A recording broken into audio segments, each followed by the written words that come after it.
Gen Z పైన ఈ మధ్య ఎక్కువగా వరల్డ్ వైడ్‌లో చాలా డిస్కషన్ చేస్తున్నారు. అయితే జెన్‌జీ అంటే ఏంటనేది కొందరికి తెలియకపోవచ్చు. కాబట్టి వాళ్ళ కోసం చెప్తున్నాను. జెన్‌జీ అంటే జనరేషన్ జెడ్ అని అర్థం. 1997 నుంచి 2012 మధ్య పుట్టినటువంటి తరం ఏదైతే ఉందో జనరేషన్ జెడ్ కేటగిరీలోకి వస్తారనమాట. అయితే ఈ మధ్య జెన్‌జీ గురించి ఎక్కువగా డిస్కస్ చేయడానికి గుడ్ రీజన్స్ కంటే బ్యాడ్ రీజన్స్ ఉండడమే కారణం. అయితే మీరు అడిగారు కదా! మన దేశంలో జెన్‌జీ దేశంలో అల్లకల్లోలం సృష్టించి ప్రభుత్వాలను పడగొడుతుందా అని. నా ఉద్దేశం ప్రకారం మన ఇండియాలో అలా జరగడానికి అవకాశాలు చాలా తక్కువ ఉన్నాయంటాను. హ్మ్. ఎందుకనడానికి దాని కారణాన్ని నేను చివర్లో చెప్తాను. హ్మ్. దానికి ముందు ఒక ఇంపార్టెంట్ అంశం గురించి మనం మాట్లాడుకోవాలి ఇప్పుడు. అదేంటంటే మీరు ఈ మధ్య చూసారు కదా! మన దేశంలో పొలిటికల్ లీడర్స్ జెన్‌జీ యూత్‌ని రెచ్చగొట్టే ప్రయత్నం చాలా చేస్తున్నారు. అవును. మన పక్కన ఉన్నటువంటి శ్రీలంక, బంగ్లాదేశ్, పాకిస్తాన్ ఇంకా నేపాల్ దేశాల్లో గవర్నమెంట్స్‌కి వ్యతిరేకంగా యూత్ ప్రొటెస్ట్‌లు చేయడము, అవి కాస్త వయలెంట్‌గా మారడము, తర్వాత ఆ దేశాల్లో లీడర్స్ దేశాన్ని వదిలి పారిపోవడం వంటివి జరుగుతాయి.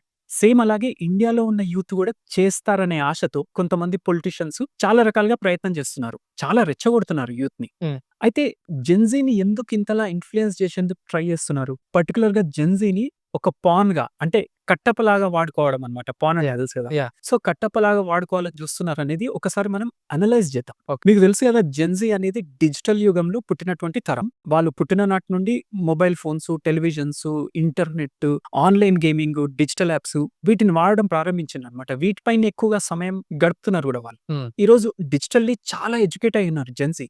కానీ మోరల్‌గా లేదా ఎథికల్‌గా ఎంతో బ్యాక్వర్డ్ ఉన్నారు. ఈ విషయం గురించి చాలా స్టడీస్ అనేవి ఉన్నాయన్నమాట. యాహ్! జెన్‌జీ యూత్ డిజిటల్‌గా చాలా కనెక్ట్ అయ్యున్నా, ఎమోషనల్‌గా మాత్రం చాలా డిస్కనెక్ట్ అయ్యి ఉందన్నమాట. హ్మ్. ఈ జెన్‌జీ తరం అనేది. కాబట్టి ఈ జెన్‌జీ అనేది ఒక లక్ష్యం లేని జనరేషన్ అని, నీతి నియమాలు లేని ఒక డైరెక్షన్ లేని జనరేషన్ అని చాలా దేశాల్లో జెన్‌జీని రెచ్చగొట్టి వారి చేత తమ పొలిటికల్ యాంబిషన్స్ ఏవైతే ఉన్నాయో వాటిని ఫుల్‌ఫిల్ చేసుకుందామని చూస్తున్నారు. హ్మ్. మన దేశంలో కూడా పొలిటీషియన్స్ నిజానికి ఆ రకమైనటువంటి ప్రయత్నాలు చేస్తున్నారు. అయితే మరి ఇతర దేశాల్లో చేసినట్లు మన దేశంలో ఎనార్కీ సృష్టించి లేదా వయలెన్స్ క్రియేట్ చేసి గవర్నమెంట్‌ని పడగొట్టడం లాంటిది జెన్‌జీ చేస్తుందా అంటే మన దేశంలో అది సాధ్యం కాకపోవచ్చు. హ్మ్. కాదనే చెప్తాను నేను.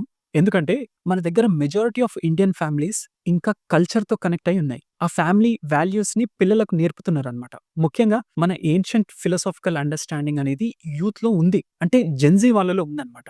డిజిటల్‌గా ఇంకా సినిమాల రూపంలో మన రామాయణం, మహాభారతం వంటి ఎపిక్ స్టోరీస్ చూడడం వల్ల వాళ్ళు ధార్మికతను కొంతమేర అర్థం చేసుకోగలిగారు. శ్రీరాముడి పట్ల భక్తి, ఇంకా దేశం పట్ల ఒక భక్తి అనే దృక్పథం అనేది ఇంకా ఉంది ఇండియన్ యూత్‌లో. కాబట్టి సొంత దేశాన్ని నాశనం చేసుకుందాం అనేటువంటి మైండ్‌సెట్ అయితే లేదు. హ్మ్.